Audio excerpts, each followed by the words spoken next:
साग्रजातं सहगण रघुनाथं तं सजीवम् साद्वैतं सावधूतं परिजन सहितं श्रीकृष्ण चैतन्य देवम् श्रीराधा कृष्ण पादान सहगण ललिता श्री विशाखान्विता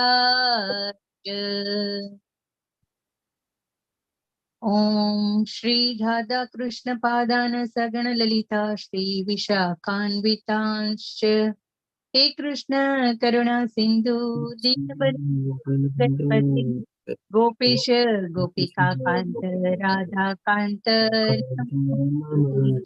तप्तकांत गौरांगी श्री राधे वृंदावनेश्वरी वृषभानुसुते देवी प्रणमामि नमो विष्णुपादाय कृष्ण पृष्ठाय भूतले श्रीमति भक्ति वेदांत स्वामिन् नमामि सरस्वती देवी गौरवाणी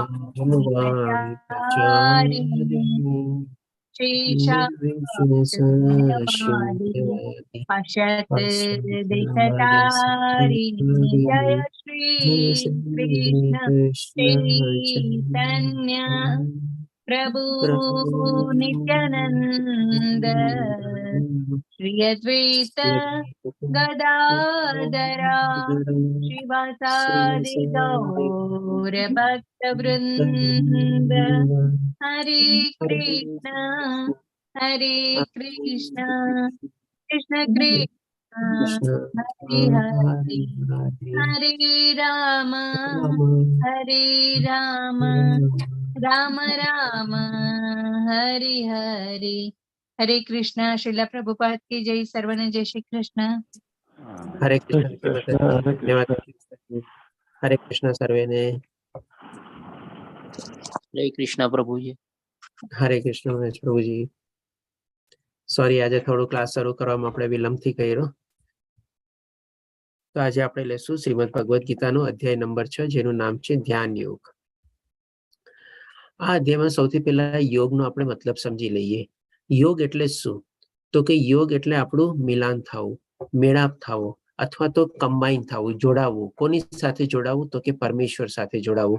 एटले आपणे शुं छे भगवद गीताना तमे जोजो बधा अध्यायमां छेल्ले योग शब्द आवे छे के भाई कर्म योग, भक्ति योग, ज्ञान योग एवी रीते। अने आजे आपणे ध्यान योग लेशुं एवी रीते।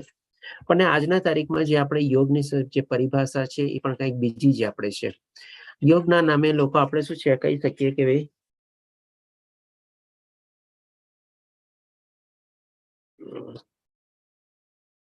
योगना नामे आपणने थोड़ा घणा आपणे एक्सरसाइज अथवा थोड़ी बॉडी मूवमेंट आपणने करावे छे पण ई संपूर्ण योगा नथी आपणे। कारण के आज आपणे जाणशुं के संपूर्ण योगानी परिभाषा शुं छे। सौप्रथम तो योग એટલે આપણને ભગવાન સાથે મિલાન કરાવે છે અને એ 8 અંગમાં વિભાજિત થયેલો છે અને એમાં ભગવાન શ્રી કૃષ્ણ આપણને 8 નું વર્ણન કરીને સમજાવે છે। તેથી દ્વારા આપણને સમજવામાં આવશે કે આજની તારીખમાં જે યોગની ડેફિનેશન છે એ સંપૂર્ણ નથી અને એની સાથે જરાય મળતી નથી। तो આપણે જોઈએ કે અષ્ટાંગ યોગ શું છે। તો સૌપ્રથમ અષ્ટાંગ એટલે કે 8 એટલે કે 8 રીતે આપણી બોડી પહેલા તો ફોલ્ડ થાય છે।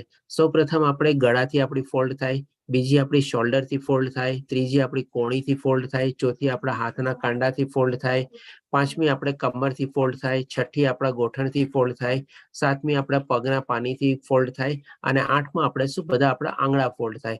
એટલે કે 8 જગ્યાએથી આપણી બોડી ફોલ્ડ થાય છે। એટલે કે એ રીતે આપણે 8 અંગ સંબંધ છે। એટલે કે 8 અષ્ટાંગ યોગ એ રીતે થયો। અને બીજી રીતે આપણે સમજશું કે અષ્ટાંગ યોગ એટલે કે 8 પ્રોસેસ છે, 8 પ્રક્રિયા ઇન્વોલ્વ થયેલી છે કે જે દ્વારા આપણે કમ્પ્લીટ એને અષ્ટાંગ યોગ તરીકે જાણી શકીએ। તો એ આપણે જોઈએ કે 8 અષ્ટાંગ યોગની એટલે કે પ્રોસેસ કઈ છે। સૌપ્રથમ આપણે યમથી શરૂ થાય છે। યમ એટલે કે બાહ્ય શિસ્ત એટલે કે એક્સટર્નલ ડિસિપ્લિન, નિયમ એટલે કે આપણે આંતરિક શિસ્ત ઇન્ટરનલ ડિસિપ્લિન, પછી આવે છે આસન એટલે કે કઈ મુદ્રામાં કેવી રીતે આપણે બેસવું જોઈએ, આપણું આસન કેટલું ઊંચું નીચું હોવું જોઈએ, પછી આવે છે પ્રાણાયામ, એટલે કે શ્વાસ ઉપર કંટ્રોલ કેવી રીતે મેળવવો, શ્વાસને આપણા નિયંત્રણમાં કેવી રીતે લાવવો. પછી 5મું સ્ટેપ છે આપણે પ્રત્યાહાર, એટલે કે આપણે ઇન્દ્રિયોને આપણે પાછી ખેંચવાની. શેના તરફથી પાછી ખેંચવાની? તો કે ભૌતિક દુનિયાના આકર્ષણોમાંથી આપણે ઇન્દ્રિયોને આપણે પાછી ખેંચવાની, એના ઉપર સંયમ મેળવવાનો. પછી આપણે 6થું સ્ટેપ છે ધરણ, એટલે કે એકાગ્રતા. શેના ઉપર આપણે એકાગ્રતા કરવાનું છે? તો કે આપણે ભગવાનના નામ ઉપર, ભગવાનનું ધ્યાન કરીને આપણે એના ઉપર એકાગ્રતા કરવાની છે.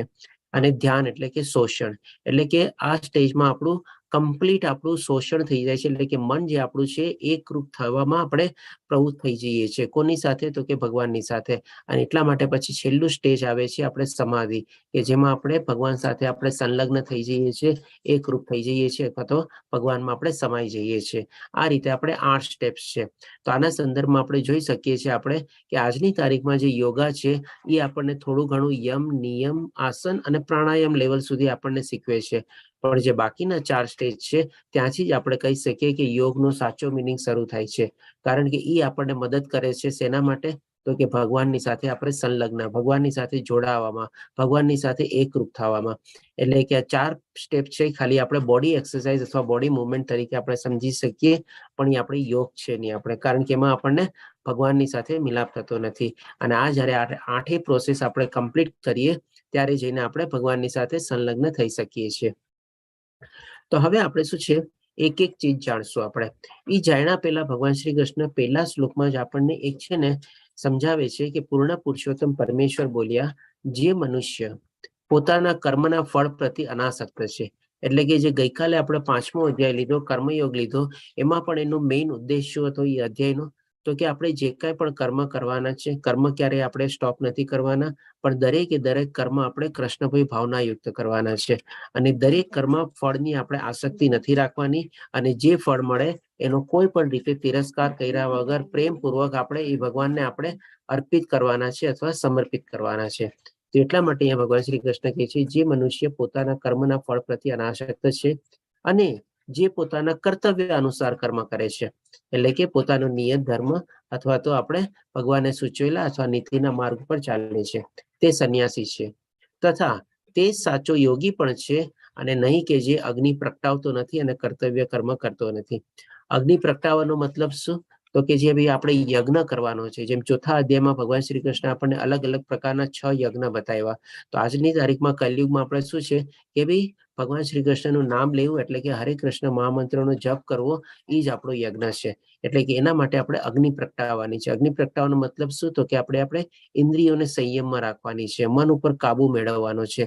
અને એવી રીતે આપણે મન ઉપર સંયમ અને કાબુ મેળવીને આપણે સંયમની અગ્નિ પ્રગટાવીને આપણે આપણા કર્તવ્ય કર્મ કરવાના છે. એટલે કે ભાઈ એ થઈ ગયો આપણો કૃષ્ણભાઈ ભાવના યુક્ત કર્મ. અને જેમ ગઈકાલના અધ્યાયમાં ભગવાન શ્રી કૃષ્ણ આપણને બતાવ્યું કે ભક્તિમાં જોડાયા વિના બી આપણા કર્મ પૂરા થતા નથી અને આપણને સુખ પ્રાપ્તિ થતી નથી, અને એ કર્મથી આપણે બંધાઈ જઈએ છીએ. એટલે કે આ રીતે આપણે કૃષ્ણભાઈ ભાવના યુક્ત થઈને આપણે કર્મ કરવા જોઈએ અને નિષ્કામ કર્મ કરવા જોઈએ. તો શું આપણે એ કર્મથી આપણે બંધાઈએ નહીં. પછી હવે ભગવાન શ્રી કૃષ્ણ 5મા શ્લોકમાં આપણને સમજાવે છે, મનુષ્ય પોતાના મનની સહાયતાથી પોતાનો ઉદ્ધાર કરવો જોઈએ. એટલે કે શું? મન આપણો મિત્ર પણ બની શકે છે અને દુશ્મન પણ બની શકે છે. જો મન ઉપર આપણે કંટ્રોલ ન રાખીએ તો એ મોટામાં મોટો આપણો દુશ્મન છે. આપણે આ જગતમાં આપણો દુશ્મન કોઈ બહાર ગોતવા જવાની જરૂર નથી. મન ઉપર જો આપણે નિયંત્રણ ન મેળવેલું હોય તો એ જ આપણો સૌથી મોટો આજની તારીખમાં દુશ્મન બનીને આપણી અંદર જ બેઠો છે આપણે. એટલા જ માટે અહીંયા ભગવાન શ્રી કૃષ્ણ કહે છે, મનુષ્ય પોતાના મનની સહાયતાથી. મનની સહાયતા કેવી રીતે મળે આપણે? તો કે ભાઈ મન ઉપર જો આપણે નિયંત્રણ મેળવીએ, મન ઉપર કાબુ મેળવીએ, તો એ આપણો બહુ સરસ મિત્ર થઈ શકે અને આપણી સહાય કરી શકે. પોતાનો ઉદ્ધાર કરવો જોઈએ અને પોતાનું પતન થવા દેવું ન જોઈએ. એટલે કે જો આવી રીતે અનિયંત્રિત મન હોય તો એ જ આપણો વિનાશ નોતરે છે. આપણે આ મન બુદ્ધિ બદ્ધ જીવનું મિત્ર પણ છે અને શત્રુ પણ છે. એટલા માટે ભગવાન શ્રી કૃષ્ણ આપણને કીધેલું છે કે મન આપણો મિત્ર પણ બની શકે છે સારામાં સારો, અને એના સિવાય બીજો કોઈ આપણો શત્રુ પણ છે નહીં. કે એવી રીતે આપણે કે જો મન ઉપર કાબુ મેળવીએ તો આપણો મિત્ર, અને મનને આપણે ભટકવા દઈએ તો આપણો શત્રુ. હવે પછી ભગવાન શ્રી કૃષ્ણ આપણને આ અધ્યાયમાં જે અષ્ટાંગ યોગ જે છે એ અષ્ટાંગ યોગ સમજાવવા પહેલા એક આપણને અહીંયા વોર્નિંગ સિગ્નલ આપે છે. એટલે કે અહીંયા કહે છે કે ભાઈ જેણે મન ઉપર વિજય મેળવ્યો છે તેને માટે મન એ સર્વશ્રેષ્ઠ મિત્ર છે, પણ જે આમ કરવામાં નિષ્ફળ નીવડ્યો છે તેને માટે મન એ સૌથી મોટો શત્રુ બની રહે છે. કારણ કે અષ્ટાંગ યોગમાં આપણે જોશું કે આપણે મન ઉપર જો કાબુ અને નિયંત્રણ ન મેળવીએ તો આપણે એમાં આગળ જ ન વધી શકીએ. એટલા માટે સમજાવ્યા પહેલા, શરૂ કર્યા પહેલા જ અહીંયા ભગવાન શ્રી કૃષ્ણ આપણને વોર્નિંગ સિગ્નલ અહીંયા આપી દે છે કે જો આપણે એને કાબુમાં રાખી શકીએ તો જ એ આપણો સર્વશ્રેષ્ઠ મિત્ર બની શકે છે. નહીં તો આપણે જેમાં નિષ્ફળ જઈએ તો એના જેવો મોટો કોઈ શત્રુ મિત્ર અથવા શત્રુ આપણે અથવા તો દુશ્મન આ જગતમાં આપણો કોઈ છે નહીં. આપણે હવે પછી ભગવાન શ્રી કૃષ્ણ આપણને અલગ અલગ જે 8 સ્ટેપ્સ આપણે જાણ્યા એ આપણને સમજાવશે. તો પહેલા આપણે 10મા શ્લોકમાં ભગવાન શ્રી કૃષ્ણ કહે છે યમ વિશે, એટલે કે એક્સટર્નલ ડિસિપ્લિન, આપણે બાહ્ય શિસ્ત. અધ્યાત્મવાદીઓએ પોતાના શરીર, મન તથા આત્માને હંમેશા પરમેશ્વરમાં તલ્લીન રાખવા જોઈએ. એટલે કે સંપૂર્ણ રીતે આપણું મન, બુદ્ધિ અને આપણા શરીરને આપણે ભગવાનના સ્મરણ સાથે આપણે જોડી દેવાનું છે. તેણે એકાંત જગ્યાએ એકલા રહેવું જોઈએ અને બહુ સાવધાનીપૂર્વક પોતાના મનને હંમેશા વશમાં રાખવું જોઈએ. એટલે કે મનને કાબુમાં રાખવા માટે પહેલી કન્ડિશન એ છે કે આપણે એકાંત સ્થળમાં એકલા રહેવું જોઈએ અને એવી રીતે મન ઉપર કાબુ મેળવવાનો પ્રયાસ આપણે આસ્તે આસ્તે કરવો જોઈએ. તે કામનાઓથી તથા સંગ્રહ વૃત્તિથી રહિત હોવો જોઈએ. કામનાઓથી એટલે કે દરેકે અલગ અલગ ટાઈપની ઈચ્છાઓથી. અને બીજું મહત્વની ચીજ આપણને બતાવે છે સંગ્રહ વૃત્તિથી. આપણને જોઈએ છે કે મનુષ્યમાં સંગ્રહ વૃત્તિ એટલી હદ સુધી વિસ્તરેલી હોય છે કે વાત ન પૂછો. ક્યારેય આપણને સંતોષ થતો જ નથી. આપણે એક નાનકડો દાખલો લઈએ.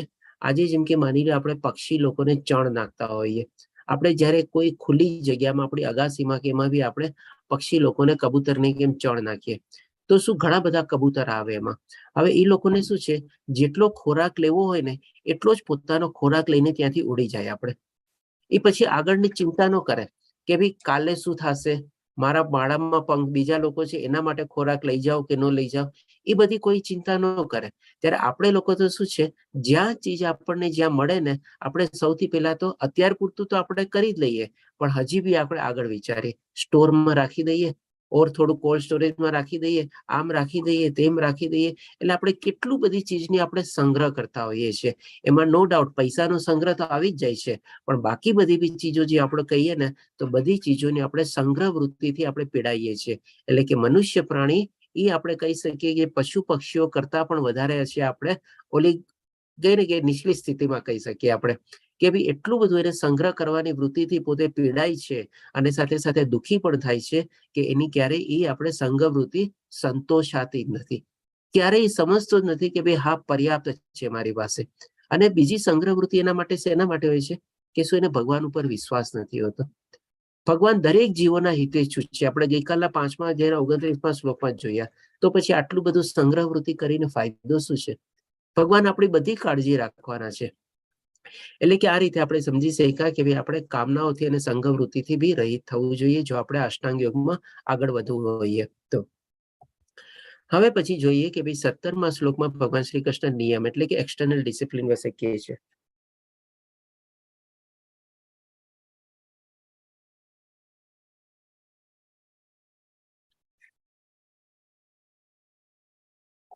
આજે જસ્ટ હમણાં ટ્રાવેલ કરીને જસ્ટ રૂમમાં ઘૂસ્યો છું એટલે થોડુંક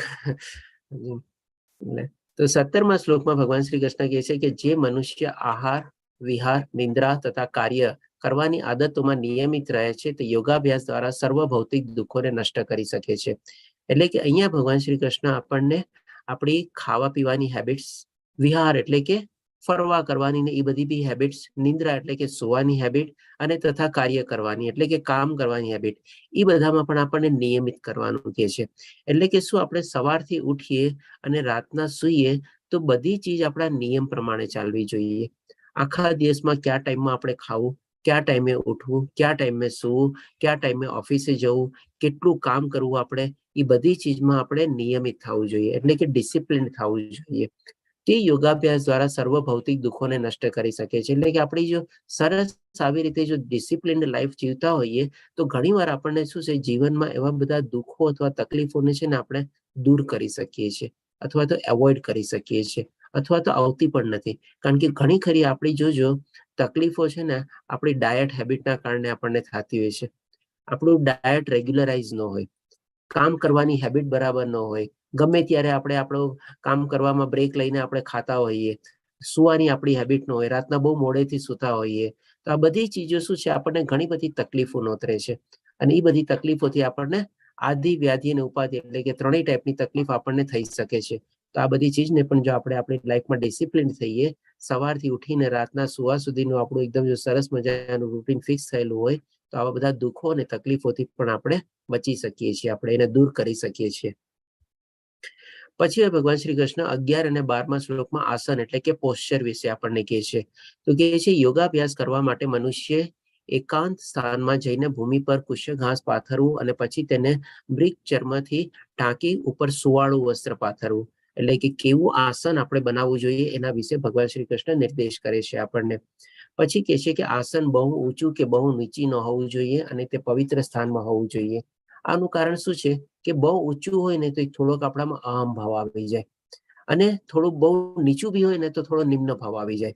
અને બીજું એના માટે કે ભાઈ એ ટાઈમમાં જયારે બધા લોકો જંગલમાં ને બધામાં જઈને આપણે આવી તપસ્યા અને સાધના કરતા, તો જમીનથી જે બધા નાના નાના જે સર્પો ને બધા જે જીવ જીવાણુ ને બધા હોય ને, એ આપણને વધારે વાંધો ન કરી શકે. એટલે કે એક રિઝનેબલ હાઈટ ઉપર આપણે આસન બનાવીને બેસવું જોઈએ.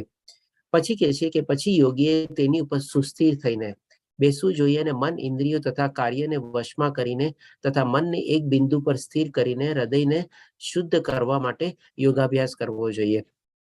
એટલે કે આવી રીતે આ પોસ્ચર બનાવીને આપણે એકદમ ટટ્ટાર બેસવું જોઈએ આપણે, અને એવી રીતે આપણે આપણું મન કેન્દ્રિત કરવું જોઈએ આપણે યોગાભ્યાસ કરવા માટે, આગળ કરવા માટે. પછી ભગવાન શ્રી કૃષ્ણ આપણને પ્રાણાયામ વિશે કહે છે. તો એ આપણે 5મા અધ્યાયમાં એકચ્યુઅલી 27 28મા શ્લોકમાં ભગવાન શ્રી કૃષ્ણ આપણને કહે છે, સર્વ બાહ્ય ઇન્દ્રિય વિષયોને બહાર કાઢીને દ્રષ્ટિને 2 ભ્રમરોની વચ્ચે કેન્દ્રિત કરીને શ્વાસ તથા ઉચ્છ્વાસને નસકોરાની અંદર રોકીને અને એ રીતે મન, બુદ્ધિ તથા ઇન્દ્રિયોને વશમાં રાખીને મોક્ષ પ્રતિ લક્ષ્ય રાખનાર યોગી ઈચ્છા, ભય તથા ક્રોધથી રહિત થઈ જાય છે.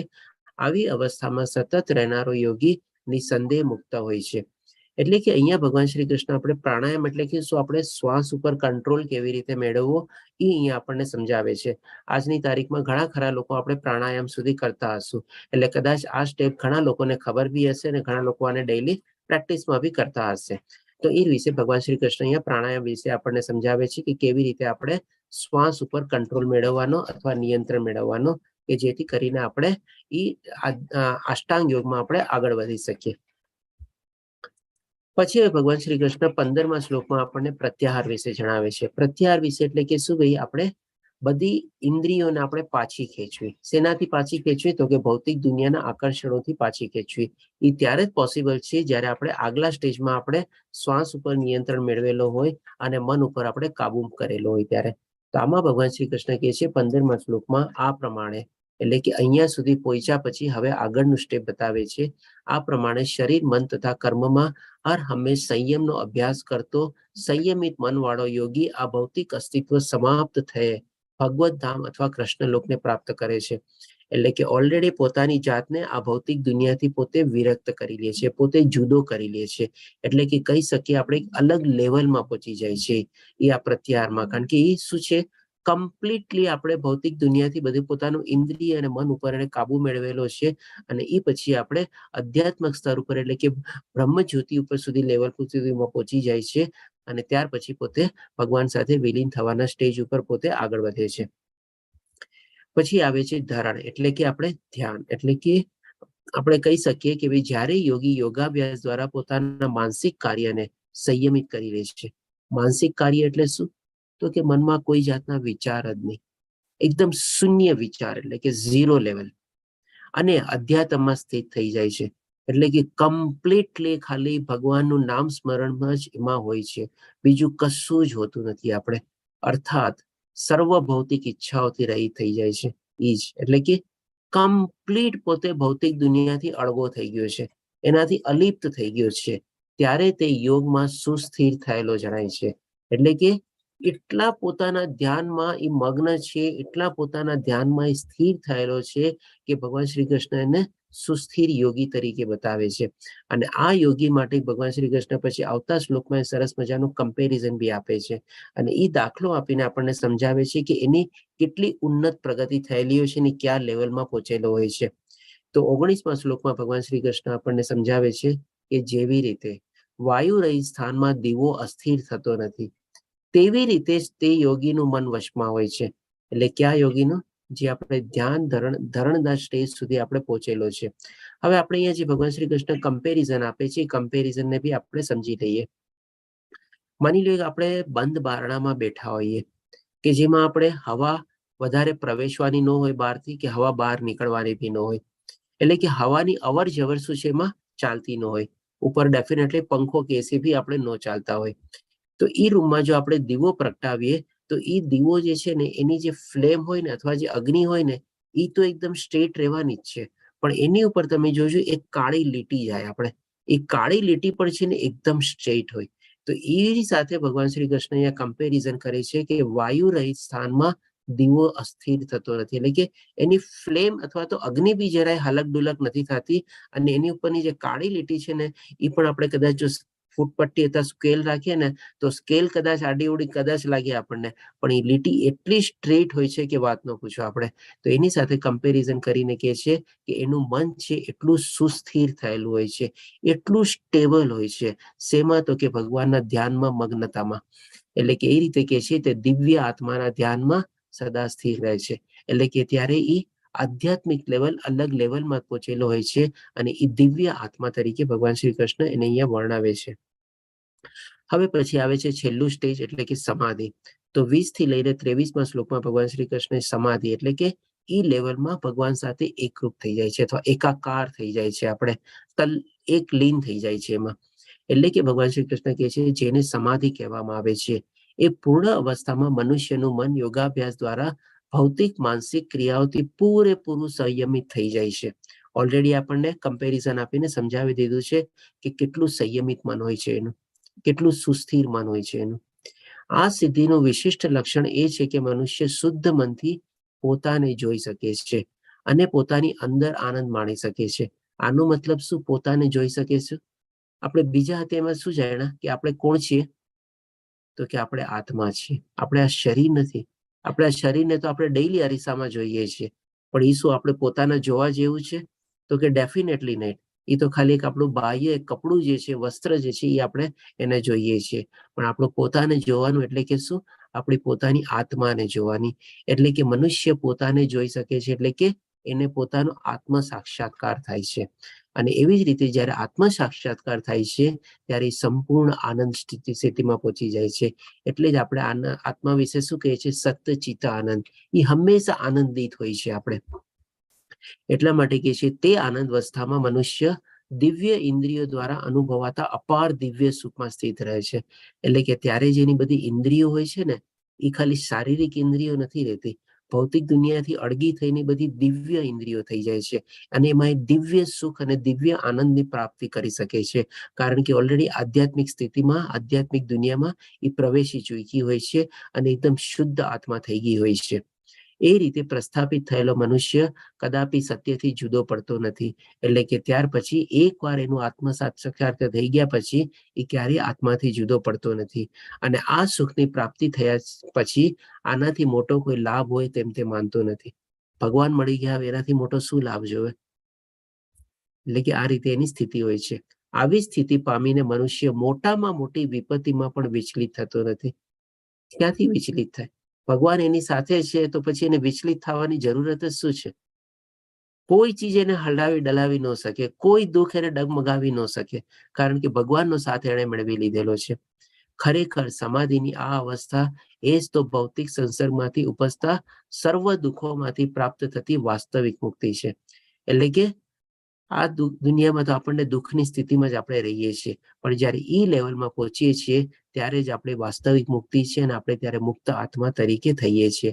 ત્યાં સુધી નહીં તો આપણે બદ્ધ અવસ્થામાં જ જીવીએ છીએ આપણે.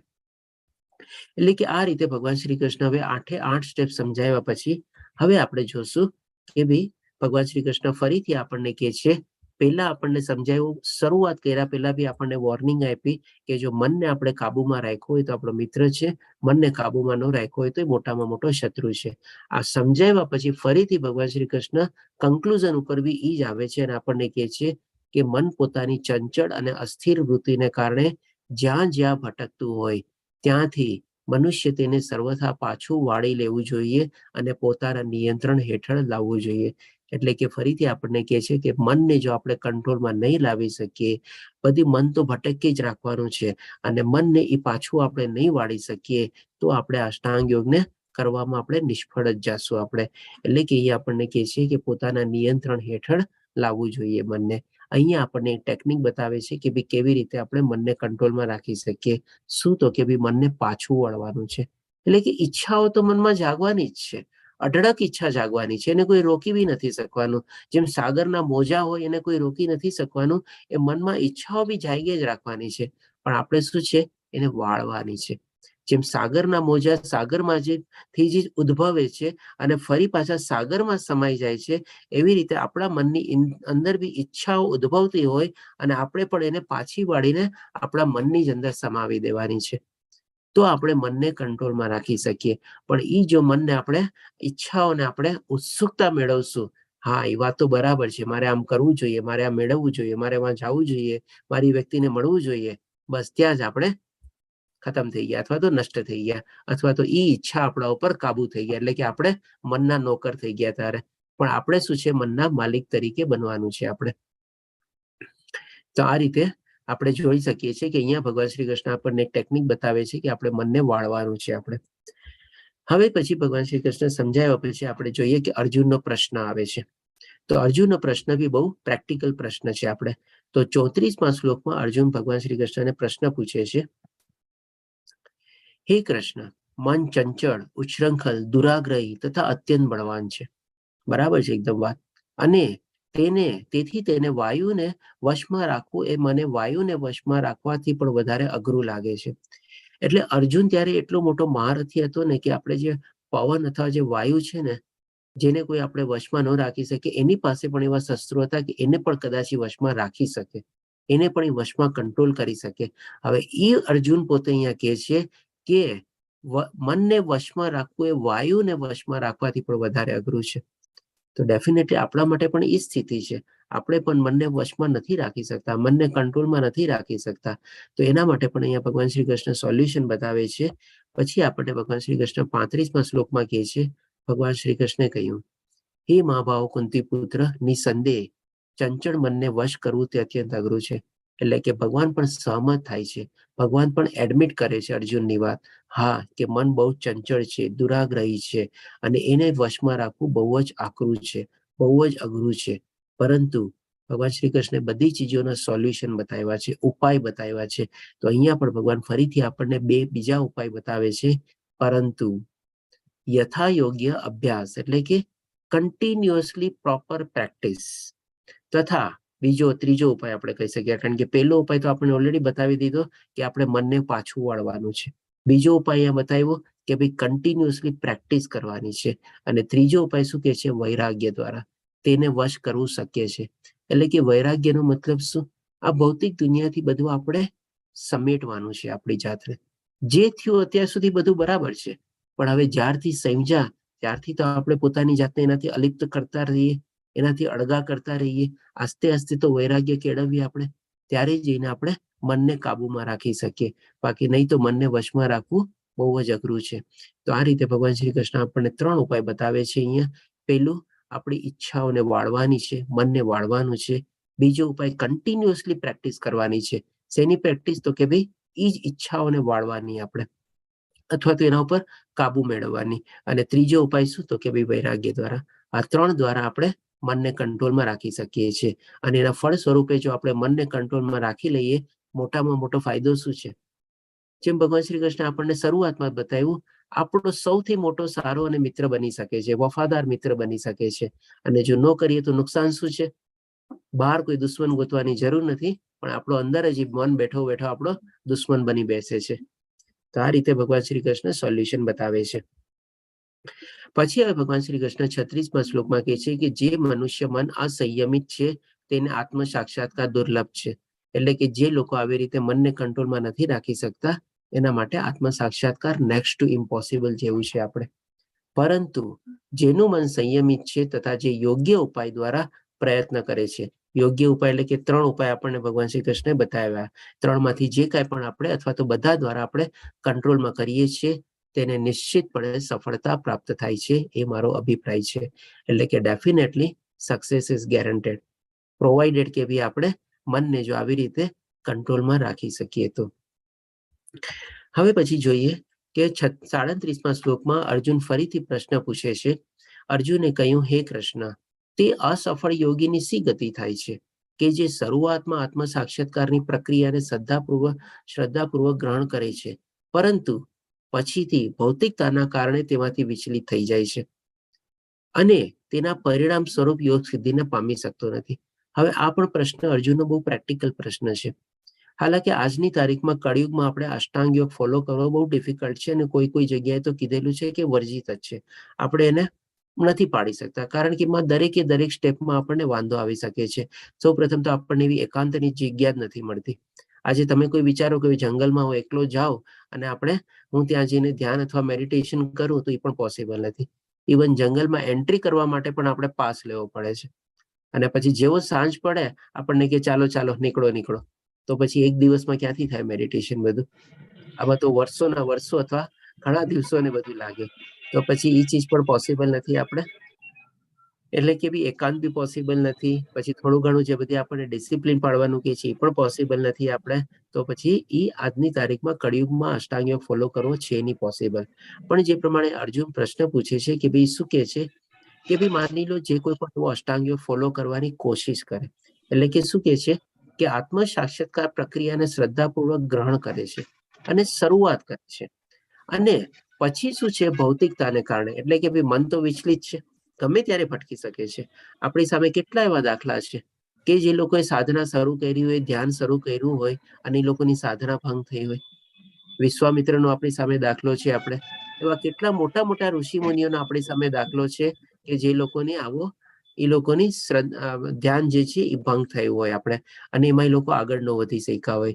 એટલે અર્જુન પૂછે છે કે ભૌતિકતાને કારણે તેમાંથી વિચલિત થઈ જાય છે અને તેના પરિણામ સ્વરૂપ શું કે યોગ સિદ્ધિને તો પામી શકતો નથી, કારણ કે 8મા લેવલ સુધી પહોંચી શકતો નથી. તો ક્યાંથી પરમાત્માને પ્રાપ્ત કરી શકીએ આપણે?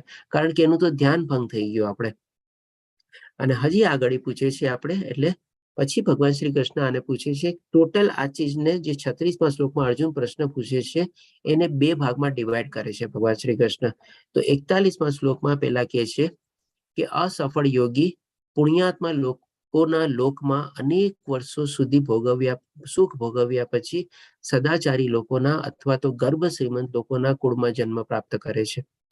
એટલે કે માની લો આવી રીતે અષ્ટાંગ યોગ શરૂ કર્યો અને સારા એવા પ્રોગ્રેસ બી કરી. આપણે માની લઈએ કે ચાલો 5મું 6ઠું લેવલ સુધી પહોંચી ગયા આપણે, અને ત્યાં જઈને પછી એની તપસ્યા અને ધ્યાનથી ભંગ થયું અને એ ભૌતિક દુનિયાના મોહમાયામાં પાછું એનું મન વિચલિત થઈ ગયું અને ત્યાંથી પાછો ફરે છે. તો એના માટે ભગવાન શ્રી કૃષ્ણ કહે છે ડેફિનેટલી આ પણ પુણ્યાત્મા તો છે જ કે ભાઈ એને ઘણી કષ્ટ આપીને બધી સાધનામાં અથવા તપસ્યામાં પોતે આગળ વધે છે, ધ્યાનમાં આગળ વધે છે. એટલા માટે કહે છે કે પેલા તો એને અસફળ યોગી તો કે જ છે કે ભાઈ કમ્પ્લીટ 8 લેવલ સુધી પહોંચ્યા નથી એટલે કે અસફળ છે, પણ સાથે સાથે પુણ્ય આત્મા બી છે. તો એવી પુણ્ય આત્મા ભગવાન શ્રી કૃષ્ણ કહે છે કે લોકો લાગે પુણ્ય આત્માના લોકોમાં એનો જન્મ થાય છે અને કે ફરીથી ત્યાં ઘણા વર્ષો સુધી સુખ ભોગવે છે.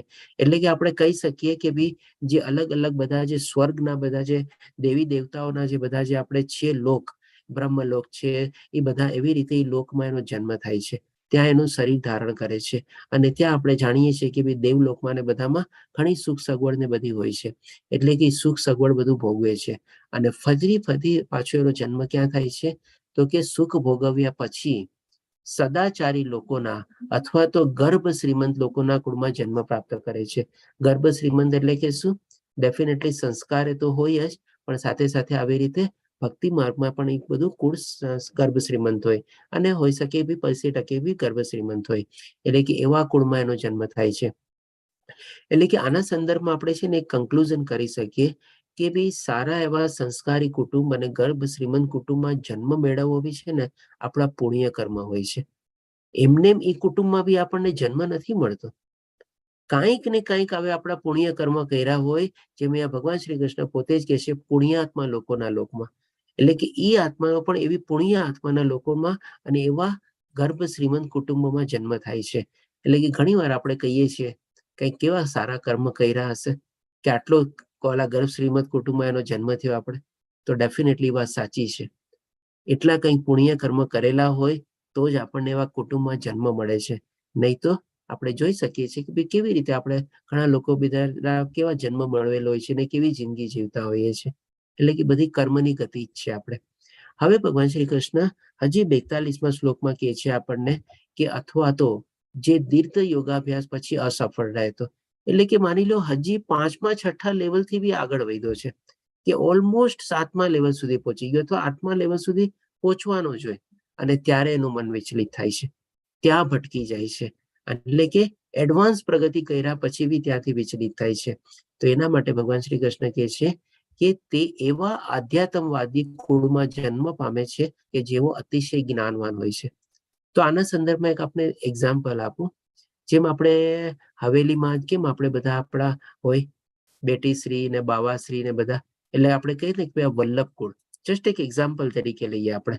એટલે કે એવા વલ્લભ કુળમાં જેને ત્યાં જન્મ પામે છે એ પણ આટલા જ પુણ્યશાળી આત્મા હોય છે. તો એ પણ અહીંયા ભગવાન શ્રી કૃષ્ણ એકદમ સ્પષ્ટીકરણ કરી કહે છે કે એવા અધ્યાત્મ કુળવાદીના કુળમાં જન્મ પામે છે કે જે અતિશય જ્ઞાનવાન. જ્ઞાનવાન એટલે કે શું? જેને આ બધું આધ્યાત્મિક જ્ઞાન છે, નહીં કે ભૌતિક જ્ઞાન. એટલે એવું નહીં કે પીએચડી ડિગ્રી વાળાને ત્યાં જન્મ મળ્યો એટલે કે બહુ પુણ્યશાળી થઈ ગયા, પણ શું? જેને આ બધું આધ્યાત્મિક જ્ઞાન જે છે હોઈ શકે, સાથે સાથે ભૌતિક જ્ઞાન બી પણ હોય, પણ એવા લોકોને ત્યાં એનો જન્મ થાય છે. ખરેખર આ જગતમાં આવો જન્મ પામવો એ અત્યંત દુર્લભ છે. એટલે આપણે વિચારી શકીએ છીએ કે એવા કુળમાં આપણને જન્મ મળવો, કેટલા પુણ્ય કર્મ કર્યા હશે ત્યારે જઈને આપણને એવા કુળમાં જન્મ મળે. અહીંયા જેમ કે આપણે 2 દ્રષ્ટાંત છે. એક આપણે આ વલ્લભાચાર્યનો એક્ઝામ્પલ લીધો અહીંયા, જે આપણે વલ્લભકુળ તરીકે પ્રસિદ્ધ છે, અને એવી જ રીતે આપણે શ્રીલા પ્રભુપાદજીનો બી એક્ઝામ્પલ લઈ શકીએ કે નાનપણથી એમના પિતાએ એમને કેવા સરસ સંસ્કારને બધું આપ્યા હતા કે 5 વર્ષની ઉંમરથી એ ભક્તિમાં જોડાણા હતા, અને આટલી મોટી કૃષ્ણ કોન્શિયસનેસ મુવમેન્ટ એમણે દેશ પરદેશમાં ફેલાવી.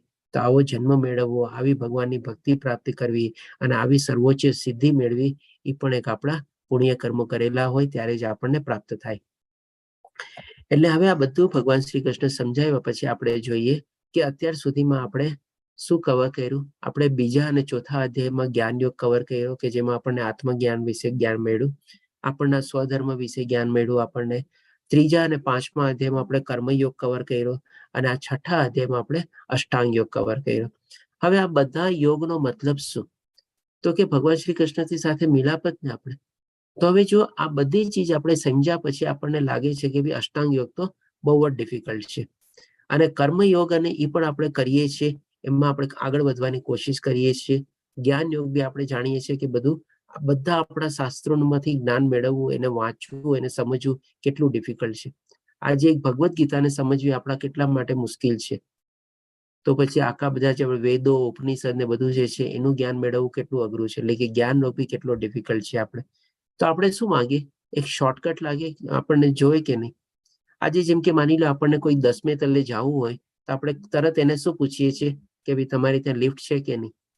લિફ્ટની સાથે સાથે હવે આપણે એને શું પૂછીએ છીએ કે ભાઈ તમારી ત્યાં પાર્કિંગ અવેલેબલ છે કે નહીં? તો હવે આ રીતે જો આપણે ભગવાનને મળવું હોય તો આ બધા યોગથી આપણને કોઈ શોર્ટકટ મળી જાય તો સારું લાગે કે નહીં? તો એ શોર્ટકટ શું છે? આપણે તો શોર્ટકટ આપણે જાણશું હવે કે એ છે આપણે ભક્તિ યોગ. એટલે કે 47મા શ્લોકમાં ભગવાન શ્રી કૃષ્ણ આ જ અધ્યાયમાં કહે છે આપણને સર્વ યોગીઓમાં, એટલે કે જે અષ્ટાંગ યોગ ફોલો કરતું હોય, જ્ઞાન યોગ ફોલો કરતું હોય, કર્મ યોગ ફોલો કરતું હોય, બધા માટે યોગીઓ છે. એટલે કે આ બધા ટાઈપના યોગીઓ છે. જે યોગી અત્યંત શ્રદ્ધાપૂર્વક મારું પારાયણ કરે છે, એટલે કે કન્ટિન્યુઅસલી ભગવાનનું ચિંતન કરે છે, ભગવાનનું સ્મરણ કરે છે.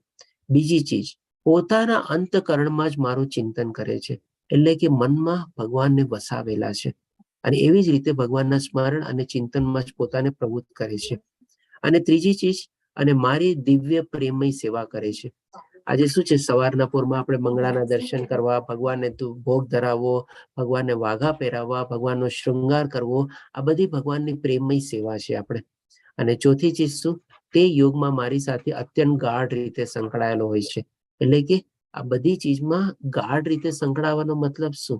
તો કે ભાઈ આપણું શરીર, મન અને બુદ્ધિ બધી ચીજ એમાં પરોવાયેલી છે.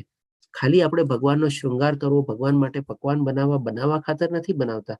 આપણે એમાં તન મન બુદ્ધિ બધું એમાં નીચોવી દેવાનું છે. આપણે એમાં બધી ચીજ એમાં પરોવવાની છે. આપણે માળા બી જપતા હોઈએ તો પણ આપણું મન એમાં જ લાગેલું હોવું જોઈએ. એટલે કે એ રીતે એને કહેવાય અત્યંત ગાઢ રીતે સંકળાયેલો છે. એટલા માટે કે છે અને બધામાં સર્વોચ્ચ છે આ જ મારો મત છે. એટલે કે આવી રીતે જે ભગવાનની ભક્તિમાં પરોવાયેલા હોય છે એ ભગવાન શ્રી કૃષ્ણ કહે છે કે બધા યોગીઓમાં એટલે કે જે ભક્તિ યોગીમાં હોય છે, જે ભક્તિ યોગથી ભગવાનનું પ્રાપ્ત કરવાની કોશિશ કરે છે એ જ સર્વોચ્ચ છે. એ જ ભગવાનનો મત છે, ભગવાનનો અભિપ્રાય છે, ભગવાનનું ડિસિઝન છે, આપણે કહી શકીએ ભગવાનનો નિર્ણય છે. આપણે તો આ રીતે આપણે સમજી શકીએ છીએ કે એવી ભક્તિ યોગમાં જોડાવવું એ જ બહુ જ જરૂરી છે. આપણે તો આ રીતે આપણો અહીંયા 6ઠ્ઠો અધ્યાય અષ્ટાંગ યોગ પૂર્ણ થાય છે. વાંછા કલ્પતરુભ્યશ્ચ કૃપા સિંધુભ્યૈવ ચ પતિતાનાં પાવનેભ્યો વૈષ્ણવેયો નમો નમઃ. હરે કૃષ્ણ કૃષ્ણ કૃષ્ણ હરે હરે, હરે રામ રામ રામ હરે હરે. શ્રી પ્રભુપાદ કી જય. શ્રી રાધા ગોવિંદને પ્રણામ.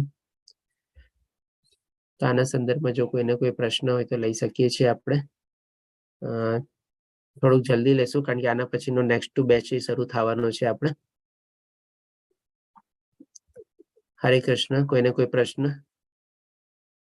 કમલ પ્રભુજી, મહેશ પ્રભુજી, ચિંતન પ્રભુજી. પ્રભુજી, અષ્ટાંગ યોગની અંદર અમુક તબક્કા સુધી જઈ શકાય અત્યારના યુગમાં, પણ જ્યોતિ સુધી પહોંચવું એટલે પ્રકાશ સુધી પહોંચવાનું ઇમ્પોસિબલ છે. અમે લોકોએ બહુ ટ્રાય કરી છે આના માટે ભૂતકાળમાં શંખ પક્ષાલનનો પ્રયોગ કરીને, પણ સુધી પહોંચી શકાય છે. દેહ સુધી પછીના 2-3 સ્ટેપ સુધી કદાચ જઈ શકો, પણ પ્રકાશ સુધી જેને જ્યોતિ કહીએ છીએ આપણે, બ્રહ્મ જ્યોતિ, અશક્ય જેવી વસ્તુ છે આજના જમાનામાં. એકદમ બરોબર છે આપનું. એમાં વિલીન થવું, એમાં એકાકાર અથવા એકરૂપ થવું એ નેક્સ્ટ ઇમ્પોસિબલ જ છે આજની પોસિબલ છે. પણ ઇવન અધરવાઇઝ આત્મ સાક્ષાત્કાર થઈ શકે છે. એમ અનુભવીઓ કહે છે કે ત્યાં સુધી ન પહોંચો તો પણ આત્મ સાક્ષાત્કાર થઈ શકે એવું કહે છે. જો અમુક ડેફિનેટલી. તો આ જ અધ્યાયમાં જ ભગવાન શ્રી કૃષ્ણ કહે છે કે એવી રીતે આત્મ સાક્ષાત્કાર પામેલો મનુષ્ય સંપૂર્ણ સુખમાં રહે છે કે છે ને. એટલે કે એવું નથી કે આત્મ સાક્ષાત્કાર થઈ ગયા પછી એનું આપણે દેહ છોડી દઈએ તરત. આત્મ સાક્ષાત્કાર થવાનો મતલબ શું? તમે તમારી શુદ્ધ એટલે કે તમારા સેલ્ફ, તમારા કોન્શિયસ સાથે તમે જોડાઈ ગયા, એ જ તો આત્મ સાક્ષાત્કાર છે. બસ.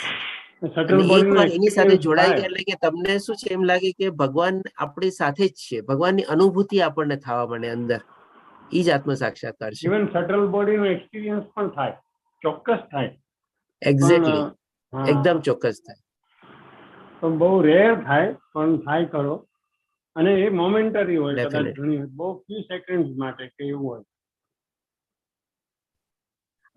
મોમેન્ટરીલી તો પ્રભુજી આપણે કહી શકીએ, પણ જો જે કન્ટિન્યુઅસલી માં જોડાયેલા હોય છે ને એવા વ્યક્તિને પછી હંમેશા બસ એને કહે ને કે ભાઈ આપણે ઈ અલગ લેવલમાં જોઈએ છે, એટલે જેને કે આપણે એક્સ્ટ્રા ટેરેસ્ટ્રીયલ લેવલ. એટલે એને સોશિયલ લાઈફ સાથે નિસ્બત જ નથી હોતી, એવા નથી રહેતું તમારે. બસ પણ એવું આપણા માટે તો સાંસારિક જીવનમાં પોસિબલ નથી. હા, પણ સટલ બોડીનો એક્સપિરિયન્સ થઈ શકે છે. હા, ઈ થઈ શકે છે, ચોક્કસ થઈ શકે છે, ચોક્કસ. ધન્યવાદ પ્રભુજી શેરિંગ બદલ, ખૂબ ખૂબ ધન્યવાદ. બીજા કોઈનો કોઈ પ્રશ્ન? ચાલો, તો પ્રશ્ન નો આજે આપણે વિરામ લેશું. કાલે આપણે 7મો અધ્યાય લેશું, જ્ઞાન વિજ્ઞાન યોગ. હરે કૃષ્ણ સર્વેને. હરે કૃષ્ણ. હરે કૃષ્ણ. હરે કૃષ્ણ.